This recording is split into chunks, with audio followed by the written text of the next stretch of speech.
Hello and warm welcome all of you to Infinity Learn class. I hope we all are continuously studying and यहाँ पे again I am here to help you with some Olympiad based topic under Operation लक्ष्य. Right? हमारा लक्ष्य क्या है? Olympiads में अच्छे score करना. Right? तो अगर टारगेट मेरा Olympiad में अच्छे स्कोर करना है तो why not do it with the right way? है ना? चलिए तो शुरू करते हैं.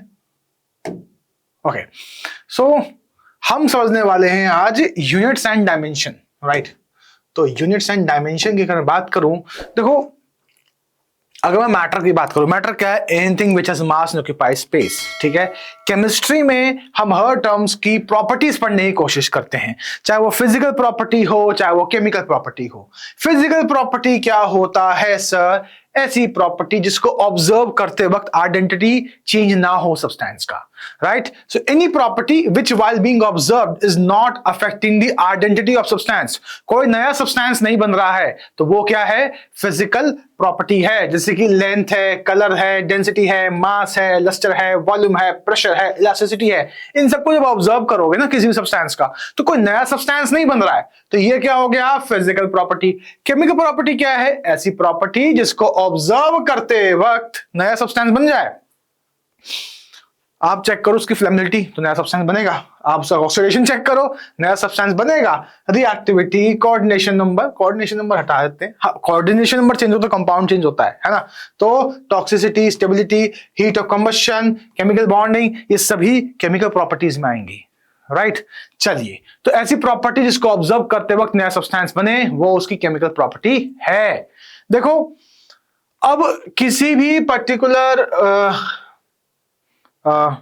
फिजिकल प्रॉपर्टी की बात की जाए, फिजिकल प्रॉपर्टी की बात की जाए, केमिकल प्रॉपर्टी की बात की जाए, राइट, प्रॉपर्टीज की अगर बात कर रहे हो and if you want to quantify this, है ना, तो you have to make measurements. ठीक है, मेजरमेंट्स करने पड़ेंगे यूजिंग सम स्टैंडर्ड यूनिट्स. अब देखो we are living in India, someone living in America, someone living in Europe. ठीक है, डिफरेंट प्लेसेस में बैठे हुए लोग डिफरेंट यूनिट से काम करेंगे तो क्या होगा? कंफ्यूजन होगा, है कि नहीं? So we need to have a standardized unit of system, right, to measure properties like length, area, volume, mass, amount of substance, temperature, right, electric current. So international system of unit, French में क्या बोलते हैं? System है international the units. Right, तो इन्होंने इसी को हम क्या बोलते हैं? SI system of units.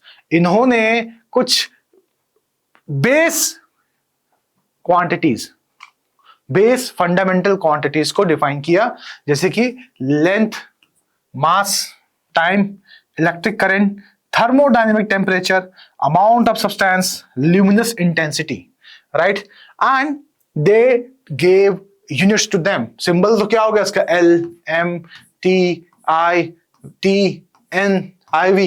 Right, unit दिया गया इसको metre, kilogram, second, ampere, kelvin, mole, candela. ये उस यूनिट्स का सिंबल है. जब भी आप उसको सिंबल लिखना हो तो M लिखें, केजी लिखें, सेकेंड्स के लिए S लिखें, एम्पेयर के लिए कैपिटल A, केल्विन के लिए कैपिटल K, मोल के लिए MOL. ध्यान दीजिएगा, MOL is the name, MOL is the unit. Candela के लिए CD. So you can see I am using units, right, for different physical quantities I have. मैंने 7 fundamental base quantities तैयार करी हैं. इनकी मदद से मैं बहुत सारे यूनिट्स डिराइव कर, बहुत सारे फिजिकल क्वांटिटीज डिराइव कर सकता हूं, जैसे कि volume, area, density. So by using this fundamental quantity I can derive many other quantity. उसको हम क्या बोलेंगे? derived units. ओके, चलिए तो मुझे समझ में आ गया कि दो तरह की यूनिट्स होते हैं. एक होता है फंडामेंटल यूनिट. यूनिट दो तरह के हैं बेटा. एक होता है fundamental unit,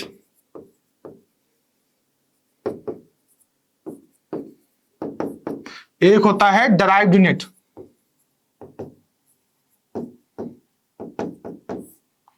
right, fundamental unit तो वो बेटा 7 बेस क्वांटिटीज हैं जो एसआई ने डिफाइन किया है. राइट, डराइव्ड यूनिट क्या है? इस फंडामेंटल यूनिट से ही निकालते हैं हम. ओके, सो डराइव्ड यूनिट की बात करें, वॉल्यूम. वॉल्यूम क्या होता है? Length into breadth into height, metre metre metre, है ना. तो मीटर क्यूब हो गया इसका यूनिट। तो can you see using the fundamental unit I can derive the unit for other quantities also. Similarly मैं एरिया का निकाल सकता, length into breadth, metre into metre, metre square, है कि नहीं। अब जब आप काम करोगे ना केमिस्ट्री में तो माइक्रोस्कोपिक लेवल पे भी जाओगे, मैक्रोस्कोपिक लेवल पे जाओगे, तो ऐसे प्रीफिक्सेस भी आएंगे आपके सामने। 10 to power -24 is octo, 10 to power -21 is zepto, 10 to power -18 is atto, -15 femto, right. So एक बार मुझे क्वेश्चन आया था बेटा यूनिवर्सिटी में 93.5 FM, राइट। तो यहां पे क्या है, फेम्टोमीटर लिखा हुआ है। तो कई बार प्रोफेसर्स टीचर्स आपको थोड़ा सा एक्साइट करने के लिए, हंसाने के लिए भी इस तरह की चीजें कर सकते हैं, बट अंडरस्टैंड ये फेम्टोमीटर की बात हो रही है ना। तो 10 to power -15 हो गया, इसका एक्चुअल वैल्यू क्या हो गया 93.5 into 10 to power -15 metre. This is how you can write. Pico is 10 to power -12, nano is 10 to power -9, micro is 10 to power -6, milli is 10 to power -3, centi is 10 to power -2, deci is 10 to power -1, right. Similarly आप positive में भी ले सकते हो data. Positive में क्या होता है आप पता करोगे और कमेंट सेक्शन में मेरे को बताओगे, है ना। थोड़ा सा एफर्ट आप भी ले। तो ये तो मैंने आपको माइक्रोस्कोपिक लेवल पे जाने की बात की मैंने। मैक्रोस्कोपिकली आप कितने हाई जाओगे, you will tell me in the comment section. आइए चलते हैं क्विज की ओर। The first question is what is the SI unit of mass. Video को पॉज करिए, राइट, सोचिए और आंसर करिए। Here is the question. चलिए तो बेटा मास क्या है, amount of matter present in a substance, उसकी एसआई यूनिट क्या होती है KG, kilogram. Okay, so B is the right answer. What is the SI unit of amount of substance, ठीक है। तो वीडियो को पॉज करिए, इसका आंसर सोचिए। चलिए बेटा, अमाउंट ऑफ सब्सटेंस ये भी एक फंडामेंटल क्वांटिटी है, फंडामेंटल बेस क्वांटिटी है। इसकी यूनिट होती है MOL, right, E, that is the unit of amount of substance, mole. Which prefix represents 10 to power -6? So 10 to power -6 किस prefix को represent करता है? Mega, kilo, giga, tera. Everyone, can you all please answer? ये किस prefix को represent कर रहा है? किसी को आता है तो आंसर कर सकते हो वीडियो को पॉज करके। चलिए, ये represent करता है मेगा को, राइट। चलिए next question. The prefix 10 to power -6, ये तो अभी भी बताया है, इसको तो बताना चाहिए आपको, है ना। तो बिना वीडियो को पॉज कीजिए, आप फटाफट से आंसर कीजिए कमेंट सेक्शन में। It is 10 to power -6 is micro, right. चलिए, अब मेरे को समझ आ गया। अब मुझे समझना पड़ेगा मास क्या होता है, वेट क्या होता है, वॉल्यूम क्या होता है ना। अगर मुझे इसका आइडिया है तो डे टू डे लाइफ में मैं केमिस्ट्री में इसके क्वेश्चन समझ पाऊंगा। सबसे पहले समझते बेटा मास क्या होता है। Mass is the amount of matter present in a substance, ठीक है। अब ये जो मास है दरअसल बता रहा है कि इस सब्सटेंस में कितना मैटर प्रेजेंट है, कितना पार्टिकल प्रेजेंट है, और ये चेंज नहीं होता है। आप इसको कहीं भी ऑब्जर्व कर लो, है ना। तो इसका जनरल यूनिट क्या होता है बेटा, ऐसा यूनिट इज किलोग्राम, पर हम लैब में ग्राम्स में भी काम करते हैं, ग्राम्स में ही काम करते हैं, क्योंकि केजी में डेटा नहीं हम करते कैलकुलेट, इतना सामान ही नहीं हमारे पास, है ना। तो mass is not going to change. अब ऐसा तो नहीं है बेटा मेरे अंदर जितना मैटर है वो चांद पे आके चेंज हो जाएगा, नहीं। तो मास नेवर चेंजेस। आप कहीं भी जाइए, आप किसी प्लेनेट पे जाइए, मास की वैल्यू चेंज नहीं होगी। Everybody, I hope it is clear, right. But weight क्या होता है, weight is the force exerted by the gravity on an object. तो इसका फॉर्मूला बन जाता है mass into acceleration due to gravity, a kind of force it is. तो sir mass तो कांस्टेंट है, पर वेट चेंज होगा डिपेंडिंग अपॉन जी, चेंज होगा, है ना। तो अर्थ पे हो तो वेट कुछ और होगा आपका, मून पे जाओगे तो वेट कुछ और हो जाएगा, मार्स पे जाओगे तो वेट कुछ और हो जाएगा, राइट। तो आप फटाफट से कमेंट सेक्शन बताओ कि अगर आप मार्स पे जाओगे तो आपका वेट कितना होगा, including your actual weight, right. तो weight will keep on changing but mass change नहीं होगा। अगर एक 50 kg का बच्चा है, राइट, उसका वेट कितना है यहाँ पे 490 न्यूटन, मार्स पे कितना है 185 न्यूटन, मून पे कितना है 80 न्यूटन, राइट। तो depending upon the value of g you can see the value is changing, right class. I hope this is getting clear to all of you. Volume क्या होता है, volume is the amount of space occupied by a substance, है ना, समझ रहे हो। कोई भी ऑब्जेक्ट है वो 3 डायमेंशनल स्पेस में कितना स्पेस ऑक्यूपाई करेगा, वही क्या होता है इसका वॉल्यूम। वो निकालते कैसे हैं sir? Length into breadth into height, right. ये मुझे बताता है वॉल्यूम। ये सभी क्या बेटा, लेंथ ही तो है एक तरह का। तो यूनिट क्या होगा इसका? Metre metre metre. कितना आया? मीटर क्यूब, है क्या नहीं? तो इसकी यूनिट बन गई बेटा मीटर क्यूब। सेंटीमीटर क्यूब भी हो सकता है depending upon the value you are taking, है कि नहीं? तो सेंटीमीटर क्यूब भी हो सकता है, डेसीमीटर क्यूब भी हो सकता है। याद रखना बच्चों, 1 लीटर होता है 1000 मिलीलीटर, या फिर बोल लो 1 decimetre cube, right. 1 centimetre cube होता है 1 ml के बराबर, है कि नहीं? इसको मैं 1000 सेंटीमीटर क्यूब भी बोल सकता हूं। तो 1 मीटर क्यूब कितना होगा सर? 1000 लीटर होगा सर, है ना? तो 1 सेंटीमीटर क्यूब कितना होगा sir? 10 to power 6 litre, right. एक कैलकुलेट कीजिएगा कॉपी में अपने, है ना? अगर आप कर पाएंगे यू आर डूइंग वंडरफुल। देख सकते हैं बेटा, तो 1 metre cube is 1 metre into 1 metre into 1 metre. अगर आप एक 1 मीटर लंबाई, 1 मीटर चौड़ाई, 1 मीटर क्या बोलते हैं हाइट ले लेते हैं, तो जो बनेगा उसमें कितना वॉल्यूम आएगा, दैट इज कितना स्पेस ऑक्यूपाई करेगा, that is is volume. Similarly 1 decimetre को भी आप निकाल सकते हो, है कि नहीं? चलिए, तो सेंटीमीटर क्यूब बराबर 1 ml। चलिए, अब ये क्वेश्चन है आपके पास, how many ml is 1 metre cube, right. आप फटाफट से मुझे इसका आंसर बताइए, देखते हैं इसका आंसर क्या निकालते हैं आप सभी। सो आई होप बच्चों आप सभी ने इस क्वेश्चन को सॉल्व किया होगा यहाँ पे, राइट। सो क्वेश्चन है कि 1 मीटर क्यूब में, एक सेकंड, पेन क्यों नहीं चल रहा है? ये चल गया पेन। तो 1 मीटर क्यूब में कितने लीटर होते हैं? क्वेश्चन बहुत सिंपल सा है, can you solve it? I hope आप सबने किया ही होगा, है ना? देखो एक बात मैं जानता हूं, क्या जानता हूं मैं? इसने ml बोला है, ml बोला ना, कितने ml होते हैं? मैं ये जानता हूँ 1 लीटर में 1000 ml होता है, और मैं ये भी जानता हूँ कि 1 मीटर क्यूब में 1000 लीटर होता है। So 1000 into 1000 litre into 1, can I do that? Yes I can do that. Now अब मैं क्या बनाऊंगा? Unit conversion factor. How I can do that? See, मेरे पास ये डेटा है, बिल्कुल है सर। क्या मैं लिख सकता हूं इसको? 1 into 1 litre is equals to 1000 ml, और इसको मैं लिख सकता हूं 1 equals to 1000 ml upon 1 litre, and I can put this value in place of 1, right. So 1 metre cube is equals to 1000 litre into 1000 ml upon 1 litre. Litre to litre cancel, answer is ये आ गया, इतने ml मेरे पास 1 metre cube में होंगे, right. So this is how we calculate how much ml is present in 1 metre cube, okay. अब density क्या होती है? Density is defined as the amount of mass present in a given volume. दिए हुए volume में कितना मास present है, कितना मैटर प्रेजेंट है, उसी को क्या बोलते हैं? डेंसिटी। यहां पे आप देख सकते हो बेटा, नंबर ऑफ पार्टिकल्स कम है, नंबर ऑफ पार्टिकल्स कम है तो मैं बोलूंगा लेस डेंसिटी। गिवन वॉल्यूम है, एक वॉल्यूम है, कोई भी क्यूब है ना, उसमें नंबर ऑफ पार्टिकल्स कम है अगर, तो मास कम है, मास कम है, डेंसिटी कम है ना। अगर नंबर ऑफ पार्टिकल ज्यादा है तो यू कैन सी डेंसिटी भी ज्यादा है, राइट। कह सकते हैं density is directly proportional to amount of matter present in substance, that is mass, और डेंसिटी इनवर्सली प्रोपोर्शनल है वॉल्यूम का। जितना ज्यादा वॉल्यूम हो जाएगा, अगर मास कांस्टेंट है तो डेंसिटी घट जाएगी।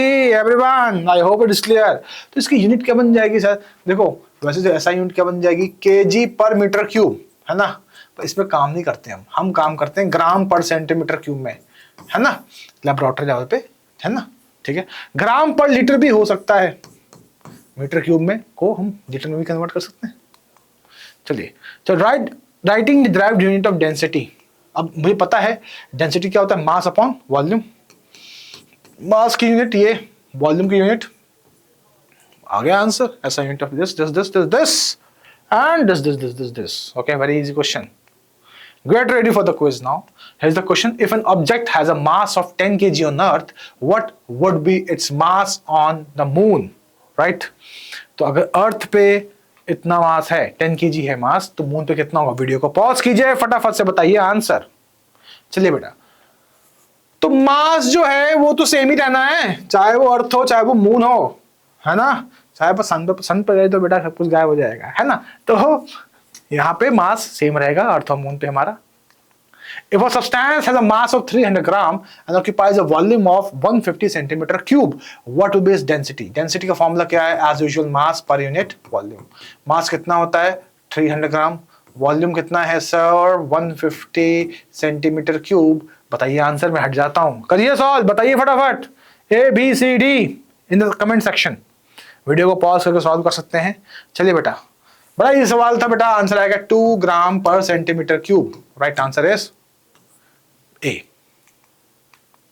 चलिए देखो, जब हम साइंटिफिक एक्सपेरिमेंट्स करते हैं तो जो हम मेजरमेंट्स बता रहे हैं, जो हम डेटा कन्वे कर रहे हैं, it should be of great it should be of great level of correctness, है ना। जो एक्चुअल आंसर है उसके बहुत पास होना चाहिए, है ना। और जो हम मेजरमेंट्स करें वो आपस में एक दूसरे से अग्री होने चाहिए। मुझसे कोई बोले इसका लेंथ बताओ, मैं एक बार बोलूं 1 मीटर, मैं बोलूं 0.1 मीटर, फिर मैं बोलूं 1 मीटर, क्या जस्टिफाइड होगा? नहीं होगा ना, है ना। तो आपके जो मेजरमेंट्स हैं वो आपस में, जो ऐसा है कि अब लेबोरेटरी में जब भी आप काम करोगे तो सिर्फ एक बार मेजरमेंट नहीं करोगे, या एक बार कुछ भी एक बार नहीं करने वाले। You have to take 3 concordant reading, right. तो 3 रीडिंग लेनी पड़ेगी, उनको चेक करना पड़ेगा वो आपस में एग्री कर रहे हैं नहीं कर रहे हैं, है ना। क्यों करते हैं सर ऐसा? ताकि हमारा आंसर एक्यूरेट भी हो, प्रिसाइज भी हो। अभी सर ये नया टर्म आपने यूज किया है, पीछे बोर्ड लिखा हुआ था, सिग्निफिकेंट फिगर के बारे में बात नहीं कर रहे हैं, इसको हम करेंगे नेक्स्ट क्लास में। एक्यूरेसी एंड प्रिसिजन के बारे में हम बात करने वाले हैं, है ना। तो एक्यूरेसी एंड प्रिसिजन क्या है? प्रिसिजन बताता है कि जो आपने रिपीटेड मेजरमेंट्स किए हैं वो एक दूसरे से कितना अग्री कर रहा है, कितना एक दूसरे के पास है, how close it is, right? So precision tells you about the degree of agreement of the multiple measurements you have done, right? Example, मान लो ये आपका वो है आर्चरी वाला बोर्ड है और आपने बार बार 3 मारा बेटा, और आप बार बार यहीं मार रहे हो, तो आप प्रिसाइज हो, ठीक है। हालांकि मारना यहाँ था पर आपने मारा यहाँ पे है, आप प्रिसाइज हो। आपने जो निशाने लगाए हैं वो प्रिसाइज थे, आपने यही फोकस करके मारा है। आपका आंसर गलत है सही है उससे मतलब नहीं है, आप प्रिसाइज हैं, समझ रहे हैं। तो बेटा यहां पे इंपॉर्टेंट पॉइंट, मान लीजिए मैं किसी गिवन लिक्विड का वॉल्यूम मेजर करता हूं 25.3, 25.2, 25.3, तो I can say my answer is precise. मेरा आंसर एक दूसरे से अग्री कर रहा है सर, है कि नहीं। अब आता है एक्यूरेट होना। क्या ये एक्यूरेट था? नहीं। अगर ये मेरी ट्रू वैल्यू है, एक्चुअली मुझे यहां पे आना था, if this is my true value, मैं मार जा रहा हूं, क्या ये एक्यूरेट है? नहीं। क्या ये एक्यूरेट है? सर ये एक्यूरेट भी है, प्रिसाइज भी है ना, क्योंकि चारों जो शॉट्स हैं वो एक दूसरे से अग्री भी कर रहे हैं और ट्रू पॉइंट पे या एक्चुअल पॉइंट जहां होना चाहिए था वहीं पे ही है बेटा। So it is accurate also, precise also, है ना। तो सपोज आपने कोई वॉल्यूम लिया, उसका जो ट्रू वॉल्यूम जो है वो 25.0 ml है और आपकी मेजरमेंट्स क्या है? 24.9 ml, 24.9 ml, 24.8 ml। आप देख सकते हो कि आपकी जो मेजरमेंट्स हैं, है ना, वो प्रिसाइज तो है, राइट, पर एक्यूरेट नहीं है, इसके आसपास नहीं है ना। तो ठीक है, हाँ, इसके आसपास नहीं आ रही क्योंकि ये वैल्यू थोड़ी सी हिल गई बेटा। अगर यही मैं 25 ले लेता, अगर मैं इसको ले लेता 25 ml, एक मेरा 25 ml आया, बाकी ये आ रहे, तो मैं कह सकता हूं कि अब मेरा डेटा जो है प्रिसाइज है कि नहीं। प्रिसाइज तो है ही, एक्यूरेट भी है क्योंकि ट्रू वैल्यू के पास आ रहा है कि नहीं। तो आप देख यहां इस केस में देखिए, जहां तहां शॉर्ट्स लग रहे हैं, ना तो एक्यूरेट है ना प्रिसाइज है। ये इसको इसने इस वाले सर्कल में मारा है, प्रिसाइज तो है पर एक्यूरेट नहीं है। सॉरी नहीं। अगर ये मेरा ट्रू वैल्यू है, ठीक है, कंडीशन ये है, अगर ये मेरा ट्रू वैल्यू है तो ये एक्यूरेट तो नहीं है, इसको एक्यूरेट नहीं बोलूंगा मैं। एक्यूरेट मतलब सर सारे इस वॉलेट वाले सेंटर पे आ जाए, ठीक है। ना तो ये एक्यूरेट है ना तो ये प्रिसाइज है, मैं ये लूंगा, ठीक है। इसको मैं हाई प्रिसीजन बोलूंगा बट लो एक्यूरेसी। क्यों? क्योंकि ट्रू वैल्यू यहां पे यहां होना चाहिए था, तो ये एक्यूरेट तो नहीं है पर प्रिसाइज तो है। यहां पे सर एक्यूरेट भी है प्रिसाइज भी है, जहां लगना चाहिए था वहीं लगा है कि नहीं। सो this is your accuracy and precision, right. So I hope यहां तक आप सभी को समझ में आया है। यहां तक कोई डाउट है तो you can ask me. Yes everyone. चलिए सिग्निफिकेंट फिगर की बात भी कर लेते हैं बेटा, है ना। सिग्निफिकेंट फिगर क्या होते हैं? सिग्निफिकेंट फिगर बताते हैं मीनिंगफुल डिजिट्स के बारे में, certain plus uncertain digits. Significant figure is a combination of certain plus uncertain digits, right. अब आप बेटा शॉप पे जाते हो, है ना, आपने देखा होगा वो अंकल जी के पास एक वेइंग मशीन होती है। अंकल जी को आपने बोला 5 kg मुझे क्या चाहिए, आटा चाहिए। अंकल जी 5 kg का वेट डालेंगे and he is going to measure the 5 kg of atta, right. अब क्या वो एग्जैक्ट 5 kg है? नहीं, 5.1 भी हो सकता है, 5.2 kg भी हो सकता है, 5.05 भी हो सकता है, कुछ भी हो सकता है, पर 5 kg तो नहीं होगा एग्जैक्ट, इतना तो एक्यूरेट नहीं होने वाले अंकल, है ना। अब इस डेटा को देखो बेटा, अगर आपने कोई वॉल्यूम मेजर किया 1 2 3 4 ml, तो इसमें 1 2 3 तो सर्टेन है, पर जो 4 ये लास्ट लेटर जो है ml में ये अनसर्टेन है।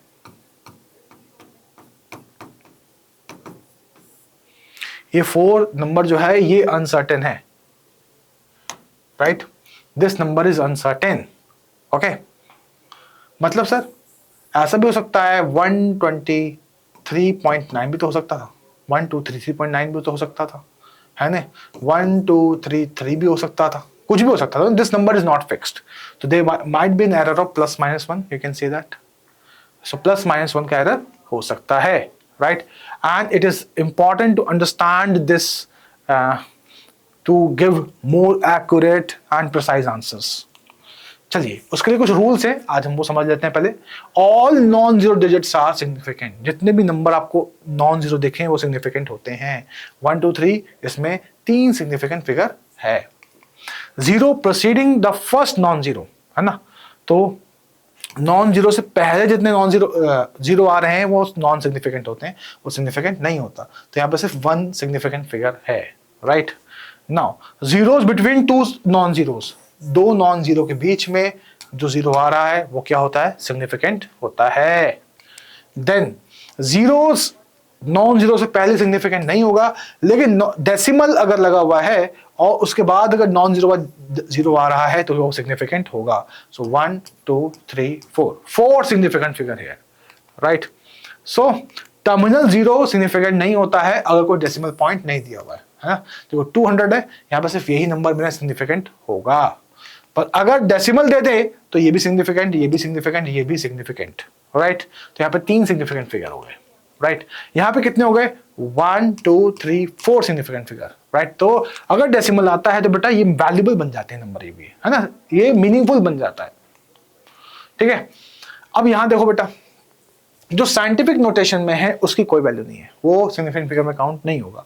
आपको सिर्फ ये देखना है 2.012, तो 2 सिग्निफिकेंट फिगर, यहाँ पे सर 3 सिग्निफिकेंट फिगर, राइट।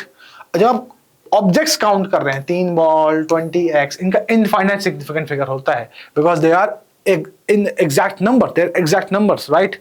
ये एग्जैक्ट नंबर्स हैं, कितने भी जा सकते हैं, 300 भी हो सकता है, 3 करोड़ भी हो सकता है, राइट।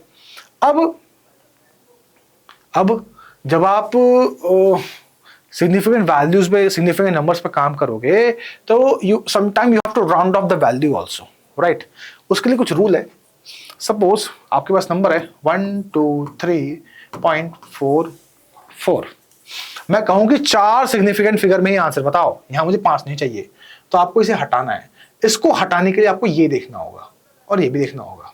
आप देखिए बेटा, पहले तो आप ये देखिए, 4 अगर 5 से छोटा है तो इसको इंक्रीज नहीं करोगे, आंसर बता दोगे 123.4। अगर ये 5 से बड़ा होता, मान लो ये 9 होता, तब इसको 1 से बढ़ा देते, ये हो जाता 123.5, राइट। तो 0 से 4 के बीच में है, मत बढ़ाना बेटा इसको, increase by 1, don't do that. 6 to 9 के बीच में है, इंक्रीज इट बाय 1, 123.5। अब अगर 5 ही आ जाए, अगर इवन नंबर हो, no need to increase, odd number हो, इंक्रीज इट बाय 1, 1.4 बन जाएगा। तो आई होप आपको राउंडिंग ऑफ भी समझ में आई। अगला, एडिशन सब्ट्रैक्शन कैसे करते हैं बेटा। मान लीजिए आप 2 नंबर को ऐड कर रहे हैं, तो जो फाइनल आंसर आएगा उसमें उतने ही डेसिमल प्लेसेस होंगे जितना मिनिमम डेसिमल प्लेस था। यहाँ पे 2 है, यहाँ पे 3 है, तो आप 2 वाला फॉलो करोगे। राउंड ऑफ कीजिए इसको 2 डेसिमल प्लेस तक, इसको हटाना है तो इसको चेक कीजिए, इसको भी चेक कीजिए। अब यहाँ पे क्या है बेटा, 4 है, 5 से छोटा है, answer will be 12.14. Very easy. अब मल्टीप्लीकेशन डिवीजन जब आप करते हो तो जो सबसे कम सिग्निफिकेंट फिगर वाली वैल्यू होगी उसमें ही आंसर रिपोर्ट करना है. यहाँ 3 सिग्निफिकेंट फिगर है, यहाँ पे 2 है, तो आंसर भी 2 में ही आना चाहिए. अब 6.38 है, ये तो 5 से बड़ा है ना, तो 6.4 कर दो, हो गया, आंसर आ गया 6.4. चलिए क्विज करते हैं. Determine number of significant figure in the number 23.02. इसमें कितने सिग्निफिकेंट फिगर हैं? वीडियो को पॉज करके बताइए answer. 1 2 3 4. Good, right answer is 4. चलिए बेटा, तो this is all in today's session, right. I hope you all enjoy the session. समझ में आया आपको ये ओलंपियाड वाला सेशन बेटा? कोई डाउट रहे कमेंट सेक्शन में बताइए, आंसर भी कीजिए बेटा कमेंट सेक्शन में. I am eagerly observing your responses. Thank you so much for joining, right, this session. Have a great day, keep studying, bye bye, take care.